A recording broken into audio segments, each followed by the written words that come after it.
You have a phone full of photos you will never post. Birthdays that happened, trips that were taken, moments that were real and worth remembering. But none of them made it to your feed. Not because you forgot. Not because the photos were bad. You just could not bring yourself to put them out there. And when someone asks why you're not on social media, or why you never post anything, the honest answer is harder to explain than it should be.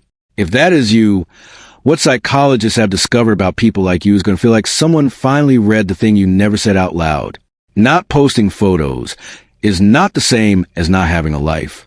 It is a very specific psychological profile, and researchers have spent years trying to understand exactly who these people are and why they consistently make this choice. What they found is that the reasons are layered, deeply personal, and far more intelligent than most people ever give them credit for. The first layer is privacy and what psychologists call the concept of contextual integrity. Researcher Helen Nissenbaum at New York University spent years studying how people think about privacy in the digital age and found something genuinely important. People do not simply want to keep information secret. They want information to flow in contexts that feel appropriate to where it originated. A photo taken at a family dinner feels right in that room. It feels fundamentally wrong broadcast of 300 acquaintances, coworkers, and strangers who happen to follow you. That discomfort you feel when someone suggests you post something is not paranoia.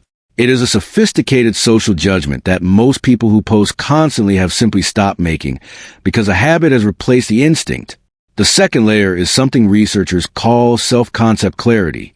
Psychologist Jennifer Campbell at the University of British Columbia found that people with a strong and stable internal sense of identity have significantly less need for external validation than those whose sense of self is more fluid and uncertain.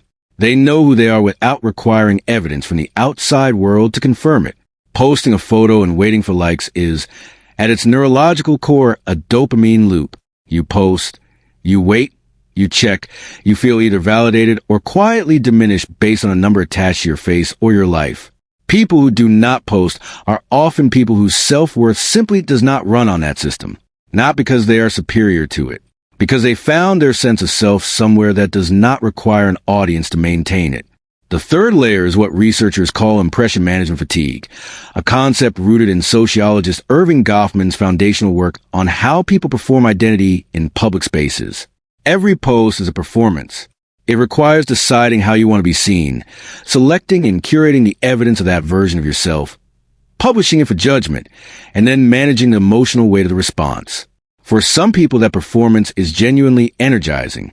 For others, particularly those who are already spending enormous energy performing in daily social and professional life, adding a digital stage on top of everything else feels genuinely unbearable. Home is supposed to be backstage, the place where the performance stops, and you can simply exist without an audience. Social media has a way of turning backstage into a stage too, and some people make a quiet but firm decision to refuse that. The fourth layer involves something that does not get discussed nearly enough. Some people do not post their photos because they are protecting their memories from the way documentation changes them. Research on autobiographical memory, including studies published in Psychological Science, shows that photographing experiences with the intention of sharing them publicly can actually reduce the depth and richness of the memory itself. When your brain is partially occupied with capturing something for an audience, it is less fully present inside the experience. People who keep their moments private are often people who understand intuitively, even without reading the research, that some experiences are more valuable when they belong entirely to you and to no one else. The fifth layer sits underneath all the others, and is the one most rarely talked about with honesty. Some people do not post because they learn at some point in their life that visibility invites judgment, that being seen publicly means being evaluated, compared, and sometimes diminished.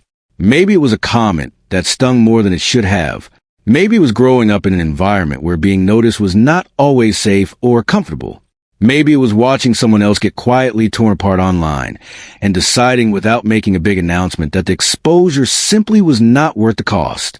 Psychologists call this vulnerability management, the careful and ongoing regulation of how much of yourself you allow the world to access. And for people who feel things deeply, who process criticism more intensely than most, who carry the weight of other people's opinions longer than the average person, Keeping photos private is not insecurity wearing the costume of preference. It is a form of quiet self-preservation that most people around them will never fully understand or stop questioning. Here is what all these layers share. They are not about fear of being seen. They are about being deliberate about who gets access to the real parts of your life. There's a profound difference between those two things. The person who posts everything is not braver than you. They have simply made a different calculation about what visibility costs and what it actually returns. Your photos are not hidden because you are ashamed of your life. They are private because your life belongs to you and not to an algorithm deciding who deserves to see it. The moments on your phone are not less real because they were not performed for an audience. They are often more real precisely because of that. That is not a flaw in your character. That is a form of quiet intelligence that very few people in this era of constant documentation are actually living. If this resonates with you, leave a quiet comment below. Subscribe to InnerFeels for more videos that finally give language to the choices you've been making all along.